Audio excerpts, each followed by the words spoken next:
Alam niyo ba itong suit kong jacket ngayon? Napaka-special nito, napaka-memorable nito sa akin. Hindi dahil sa design niya. Pero ito kasi yung suit ko nung ako ay na-hold up doon sa Netherlands last year. Eh yun nga, nung panahon yun tatlong lalaki yung na-hold up sa atin nun. At itong suit ko nun, yung makapal kong 916 na gold chain, yan, nakalitaw na ganyan. Kaya yun na nangyari. At yung pagkakataon na yun, talaga masasabi kong one of the darkest moments ng aking buhay. Kasi pagkatapos nung pangyayaring yun, after a few hours, talagang nasa verge na ako ng pag-commit ng suicide dun sa hotel room. Buti na lang yung best friend ko noon talagang hindi ako iniwan sa video call. Talagang hulog siya ng langit na hindi niya binitawan talaga ako sa phone. At yun nga, nagbigay siya ng lakas sa loob at sinasabi niya paulit-ulit na kaya natin yan, makakabawi ka. Kaya mong makabili ulit yan. Kasi mga tol, yung chain na yun talagang napakahalaga sa akin kasi pinaghirapan ko yun ilang taon. Biruin nyo 3 milyong piso na halaga, di ba? Tapos ganun lang, hold upin. Hindi ko in-expect dahil akala ko parang Singapore ang Netherlands sa Europe. So yun na nangyari.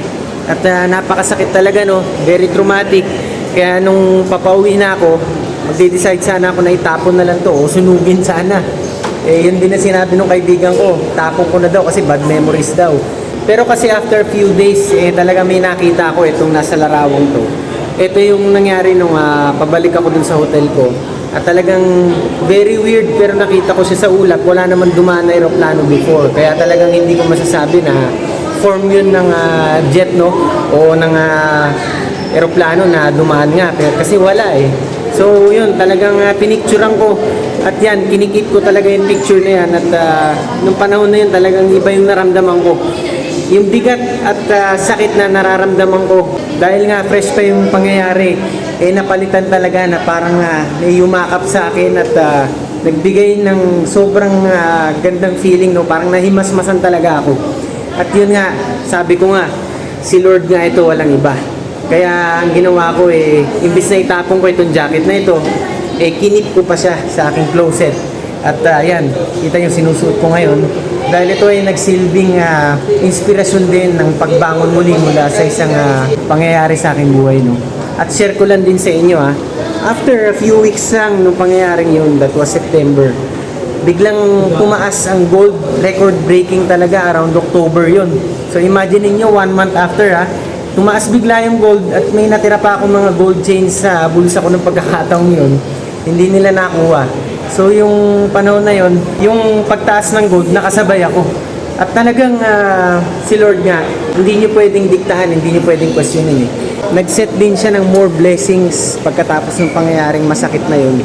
Na talagang hindi ko maikwento sa inyo pero napakarami na, no? Pag-usapan natin sa mga ibang vlog yan. Pero yun nga, isa nga yung pagtaas bigla ng gold.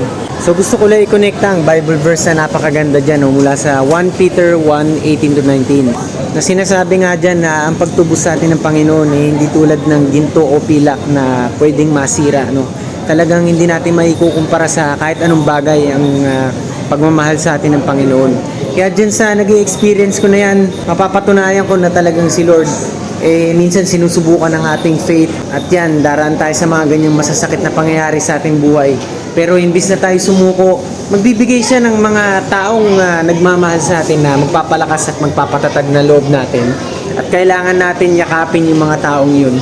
At wag natin i-taken for granted ang kanilang mga salita, ang kanilang mga payo sa atin. Dahil in the end, pag nag-survive tayo, tatawanan na lang natin itong mga dinanas natin, mga masasakit na bagay na to.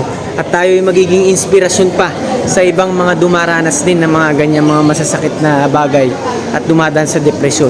At tayo ay magiging blessing, yun ang pinaka-importante. Tayo ay magiging blessing sa ibang mga tao. So sana na-bless kayo sa ating simpleng sharing ngayon. Maraming salamat ulit sa inyo mga tol.